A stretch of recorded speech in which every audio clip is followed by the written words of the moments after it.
जीत के खातिर बस जुनून चाहिए, जिसमें उबाल हो ऐसा खून चाहिए। यह आसमान भी आएगा जमी पे, बस इरादों में ऐसा गुंज चाहिए। नमस्कार दोस्तों, मैं प्रिंस और मैं आज आप सबके लिए लेकर आ चुका हूं ट्रिग्नोमेट्री का पार्ट 3 भाग। दोस्तों, इसके पहले मैं आपको पार्ट 1 में फार्मूला बताया था, पार्ट 2 में कुछ क्वेश्चन देकर आपको होमवर्क भी दिया था। कुछ लोगों ने उसमें कमेंट भी किया, कुछ लोगों ने नहीं भी किया। तो लगभग जो भी देखे और उसमें जो क्वेश्चन मैं दिया हूं उसको बनाकर आप जरूर आंसर दीजिए, क्योंकि आपसे बना कि नहीं बना ये चीज़ हमें मालूम चल पाता है यहाँ पे देखकर। लॉकडाउन में बहुत अच्छा ये ऑनलाइन पढ़ाई का व्यवस्था है, जिसमें आप सभी लोग अच्छे से पढ़ाई घर पे ही बैठे बैठे कर रहे हैं। तो चलिए आज हम सिखाएंगे, आज की क्वेश्चन होगा आपको उससे कुछ हाई लेवल का, और बिल्कुल आप ध्यान से देखिएगा, पूरे वीडियो को देखिएगा। कहीं भी दिक्कत हो तो लास्ट में कमेंट करके बताइएगा, तो टोटल हम कमेंट का लास्ट में जवाब देते हैं। तो चलिए शुरू करते हैं और देखते हैं आगे। तो चलिए आपके लिए हम क्वेश्चन ले चुके हैं और क्वेश्चन आपका प्रथम लिए हैं। बिल्कुल आप ध्यान से देखिएगा, कहीं भी दिक्कत हो तो आप नीचे कमेंट जरूर कीजिएगा। कल आपको मैं बेसिक लेवल का कुछ क्वेश्चन बताया था, उसमें आपको एग्जाम्पल भी दिया था और उसमें कुछ लोगों को बोला था कि कुछ लोग उसमें कमेंट करके भी बताए थे, तो अच्छा लगा था। इस क्वेश्चन के लास्ट में भी मैं आपको कुछ क्वेश्चन छोड़ कर जाऊंगा, जिसे आपको बनाकर कमेंट करना है, जिससे कि मैं जान सकूं कि आप बिल्कुल 100% सीख गए हैं। तो बिल्कुल आप बनाइएगा। और यहाँ पे क्वेश्चन है आपका त्रिभुज ABC में, जिसमें B समकोण है। यहाँ पे देखिए मैंने घेर दिया है, B समकोण है, यानी कि यहाँ पे ये चीज कहा जा रहा है कि B जो है यानी कि कोण B क्या है, समकोण है। यानी कि समकोण कितना डिग्री का होता है, तो 90 डिग्री का होता है समकोण।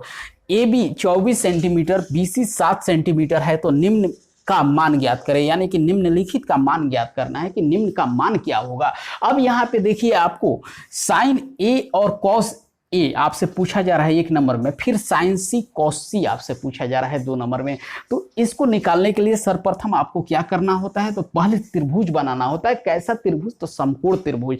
तो समकोण त्रिभुज आइए यहाँ पे हम बना दें। समकोण त्रिभुज ये रहा, बन गया आपका। ये हुआ आपका A, इसको मान लेते हैं, इसको B मान लेते हैं, इसको C मान लेते हैं। देखिए ये A, B और C, और इसको हम दे देते हैं π/2। π/2 का मतलब आपको मैंने समझाया था, पाई का मान होता है 22/7। एक पाई का मान होता है, पाई का कई मान होता है, जिसमें आपको लगभग मैं बता रहा हूं, पाई का मान 22/7, एक होता है 3.14732, एक होता है 180 डिग्री। वही 180 डिग्री को अगर हम लोग डिग्री में लिए हैं तो 180 में 2 से जब डिवाइड करेंगे तो हमारा कितना आ जाएगा, 90 डिग्री आ जाएगा कट के। तो वही हमने लिखा π/2, यानी कि समकोण त्रिभुज को ये सूचित कर रहा है। यहाँ 90 डिग्री आपको एंगल दर्शा रहा है π/2। अब देखिए यहाँ पे क्या कहा जा रहा है कि AB 24 सेंटीमीटर, यानी कि A से B की जो लंबाई है वो आपका कितना है, 24 सेंटीमीटर है। तो इसको हम रख लेंगे 24 cm। और उसके बाद कहा जा रहा है BC 7 सेंटीमीटर, यानी B से C कितना है, तो 7 सेंटीमीटर। अब देखिए B से C 7 सेंटीमीटर, तो निम्न का मान ज्ञात करना है। तो निम्न का आपको मान बता देना है। किसका मान बताना है, तो साइन A कॉस A। लेकिन यहाँ पे आप देखिएगा तो यहाँ पे 2 भुजा हमको मालूम है, तीसरा भुजा आपको मालूम नहीं है। हम नेक्स्ट यानी कि पिछले क्लास में आपको हमने बताया था कि त्रिभुज के तीनों भुजा का कुछ नाम होता है। क्या नाम होता है, तो एक का होता है आधार, एक का होता है लंब, और एक का होता है कर्ण। एक का आधार, लंब और कर्ण, यानी कि बेस, हाइपोटेनस और एक आपको परपेंडिकुलर, यानी कि तीनों नाम हमने बताया था। तो यहां हमको मालूम नहीं है हाइपोटेनस, यानी कि कर्ण हमको मालूम नहीं है, तो कर्ण हमको निकालना पड़ेगा। तो कर्ण हम निकालेंगे, कर्ण वाली भुजा कितनी लंबाई की होगी, उसके बाद ही क्वेश्चन हम आसानी से बना पाएंगे। तो कर्ण बराबर, यानी कि पाइथागोरस प्रमेय से, पाइथागोरस प्रमेय से, पाइथागोरस प्रमेय से आप देखिएगा, हम जानते हैं कर्ण बराबर √अंडर लंब के स्क्वायर प्लस आधार के स्क्वायर, यानी कि इसी को इंग्लिश में लिख सकते हैं H बराबर P का स्क्वायर प्लस B का स्क्वायर। तो हम लिख सकते हैं H बराबर P हमारा कितना है, अगर एंगल A, चूंकि क्वेश्चन 1 नंबर में कहा जा रहा है एंगल ए मानकर करना है। तो आपको ध्यान देना है कि पिछली कक्षा में मैंने आपको बताया था कि जो एंगल मानेंगे उस एंगल के सामने वाले भुजा यानी कि एंगल ए के सामने वाला भुजा क्या कहलाता है, तो लंब कहलाता है। यानी कि जिसको हम कोण मानते हुए हम आगे बढ़ेंगे, तो यहाँ पे क्वेश्चन में ए कहा जा रहा है तो ए माने तो ये आपका लंब निकल गया और ये आपका आधार निकल गया। तो आइए यहाँ पे हम लंब का वैल्यू कितना रखेंगे, तो 7 रखेंगे, यानी 7 सत्ते 7 का स्क्वायर करेंगे, यहाँ 7 सत्ते 49 और यहाँ आपका क्या है तो बी है, बी कितना है 24 है, तो 24 का स्क्वायर करेंगे कितना होगा 576 और 49 जोड़ देंगे हमारा कितना आ जाएगा, तो रूट अंडर 625 और 625 का वर्गमूल कितना होगा, तो 625 का आप जानते होंगे वर्गमूल कितना होता है 25। यानी कि ये आपका निकल के आ गया कण कितना है तो 25 सेंटीमीटर। यानी कि अब इसको हटा दे और यहाँ पे लिख दे रहे हैं 25 सेंटीमीटर। यानी कि ये क्या निकल गया तो एच निकल गया। अब आएंगे प्रश्न से, किससे आएंगे, प्रश्न से। तो प्रश्न से क्या करेंगे तो साइन ए आपसे बोला जा रहा है, तो साइन ए यानी कि साइन थीटा बराबर क्या होता है, तो कल मैंने फार्मूला बताया था आपको, ट्रिक से बताया था, लाल बटा कक्का या कक्का बटा लाल या हिंदुस्तान हरा भरा पाकिस्तान भूखा प्यासा, यानी कि पाकिस्तान भूखा प्यासा हिंदुस्तान हरा भरा। तो साइन थीटा बराबर उसमें फार्मूला निकल के आया था कि साइन थीटा बराबर पी बाई एच। अब देखिए साइन ए, तो साइन ए में हम देखेंगे तो ए से एंगल मानते हुए तो ए यानी कि पी हमारा क्या है तो 7 सेंटीमीटर है, तो हम लिखेंगे साइन ए बराबर 7 और एच कितना निकला है तो 25, यानी कि हमारा निकल के चला आया 7 बटा क्या तो 25। नेक्स्ट हम देखेंगे यहाँ पे हमसे कहा जा रहा है कॉस ए, यानी कि ये 1 नंबर बन रहा है, तो 1 नंबर में ये एक क्वेश्चन था। अब निकालेंगे हम कॉस ए, कॉस थीटा बराबर क्या होता है तो बी बाई एच। अब हम देखेंगे बी बाई एच जब कर दिए तो हमारा इसमें बी का मान क्या है, तो बी का मान हम नीचे देखेंगे 24 सेंटीमीटर है, यानी कि कॉस ए बराबर 24 और एच कितना है 25 है। आपका आंसर निकल के आ गया, एक का आया 7 बटा 25, दूसरा का आया 24 बटा 25। तो हम उम्मीद करते हैं कि ये क्वेश्चन आपसे क्लियर हो गया होगा। इसमें 2 प्रश्न आपको हम छोड़ते हैं, साइन सी और कॉस सी का वैल्यू निकाल के आपको हमको कमेंट करके बताना है कि आपका आंसर कितना आया।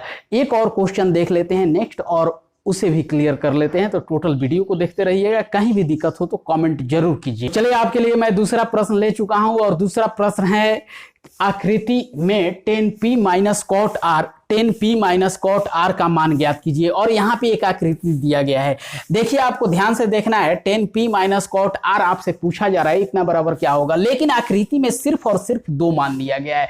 तो तीसरा मान जब तक आपके पास नहीं होगा तो आप क्वेश्चन को सॉल्व नहीं कर सकते हैं। तो तीसरा मान निकालने के लिए आपको क्या करना होगा, तो पाइथागोरस प्रमेय का उपयोग करना होगा। तो आइए देखते हैं पाइथागोरस प्रमेय।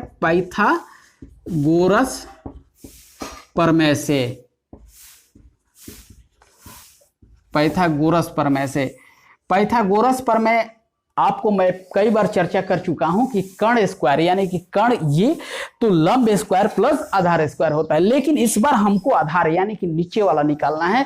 तो हम क्या करेंगे कि आधार स्क्वायर यानी कि इंग्लिश में हम आधार को क्या लिखते हैं बेस, और बेस बराबर क्या होता है तो लंब के कर्ण के स्क्वायर माइनस लंब के स्क्वायर, यानी कि एच के स्क्वायर माइनस पी के स्क्वायर। एक बार और समझिएगा आप, जब आपसे आधार पूछा जाए, ध्यान दीजिएगा, आधार पूछा जाए तो आप कर्ण में से लंब को घटाइएगा। जब आपसे लंब पूछा जाए तो आप क्या कीजिएगा कर्ण में से आधार को घटाइएगा। अगर ये दिया जाए ये नहीं दिया जाए तो आपको क्या करना है कर्ण में से लंब घटाना है। तो इस तरह से हम घटा लेंगे, और सिर्फ कर्ण नहीं दिया जाए लंब और आधार दिया जाए तो ये तो फॉर्मूला आप जानते हैं, कर्ण स्क्वायर बराबर लंब स्क्वायर प्लस आधार स्क्वायर।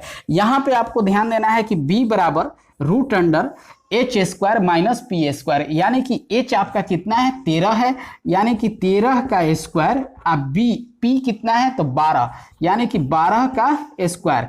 13 का स्क्वायर कितना होता है तो 169, 13 13 कितना होता है 169, और 12 का स्क्वायर कितना होगा तो 144। अब देखिए 13 का स्क्वायर 169 और 12 का स्क्वायर 144, दोनों को आपस में घटा देंगे तो रूट अंडर कितना आ जाएगा 25, और 25 का वर्गमूल कितना होता है 5, यानी कि आपका निकल के चला आया ये वाला भुजा आपका 5। अब आइए प्रश्न पे, प्रश्न में कहा जा रहा है 10p माइनस कॉट आर। अब ten P minus cot R, तो टेन थीटा बराबर क्या होता है ये आपको फॉर्मूला से ट्रिक से जानना होगा। तो टेन थीटा बराबर होता है आपका पी बटा बी। क्या होता है? पी बटा बी। तो टेन थीटा बराबर पी बटा बी, यानी कि पी बटा बी हम यहां लिखेंगे पी बटा बी और माइनस कॉट आर। तो कॉट थीटा बराबर क्या होता है? तो इसको भी फॉर्मूला से आप जानते होंगे कि बी बटा पी होता है। क्या होता है? बी बटा पी। ये होता है पी बटा बी और ये होता है बी बटा पी। अब देखिए यहाँ पे लेकिन क्वेश्चन ये उठ रहा है कि यहाँ पे एंगल जो दिया गया है ये पी दिया गया है, यहाँ पे एंगल जो दिया गया है ये आपको आर दिया गया है, यानी कि इसमें पी मानते हुए आपको पी बटा पी निकालना है, इसमें आर मानते हुए बी बटा आपको पी निकालना है, तब जाके आपका आंसर सही होगा। तो आइए इसमें पी मानते हुए, तो एंगल पी को हम देखेंगे, पी ये है और इसमें कहा जा रहा है पी, तो पी के सामने वाला भुजा यानी कि लंब होगा, यानी कि इसमें लंब क्या है? तो 5 है, यानी कि यहाँ पे 5 लिख देंगे। और बी क्या है? तो जो कोण होता है उसके जस्ट सटा वाला भुजा आपका आधार होता है, यानी कि 5 बटा क्या हो गया? 12। और ये हो गया आपका बी। इस बार क्या कहा जा रहा है? आर। तो आर कौन सा भुजा है? तो आर वाला भुजा ये है और आर वाला भुजा की तरफ से अगर देखेंगे तो ये आपका लंब होगा और ये आपका नीचे वाला भुजा आधार होगा। तो यहाँ पे कहा जा रहा है बी बटा पी। तो बी कितना है? तो आपका 5 है और पी कितना है? तो 12 है। अब देखिए यहाँ पे आपको बीच में माइनस है, यानी कि 5 बटा 12 में से 5 बटा 12 घटाना है। आपका आंसर निकल के चला आया कितना? तो 0। आपने देखा बिल्कुल आसानी से बन गया। अगर एक बार में आपको समझ में ना आए तो वीडियो को फिर पीछे कीजिएगा और फिर से एक बार रिपीट कीजिएगा, 2 बार 3 बार 100% क्लियर करके, और जो मैं प्रश्न दे रहा हूं उसको आपको कमेंट करके आंसर देना है। बस इसी प्रश्न को, पहले वाले प्रश्न पे तो मैं 2 प्रश्न आपके लिए छोड़ा हूं और इस प्रश्न में भी मैं यहां पे कर दे रहा हूं 10 के जगह पे साइन पी और यहां पे कॉस आर, कॉस आर। बस यही प्रश्न आपके लिए होमवर्क रहेगा और उसका आंसर आपको निकाल के बताना है कि आपका आंसर कितना आया। कमेंट में जवाब दीजिएगा। तो मिलते हैं हम एक नेक्स्ट वीडियो में, तब तक के लिए जय हिंद, वंदे मातरम।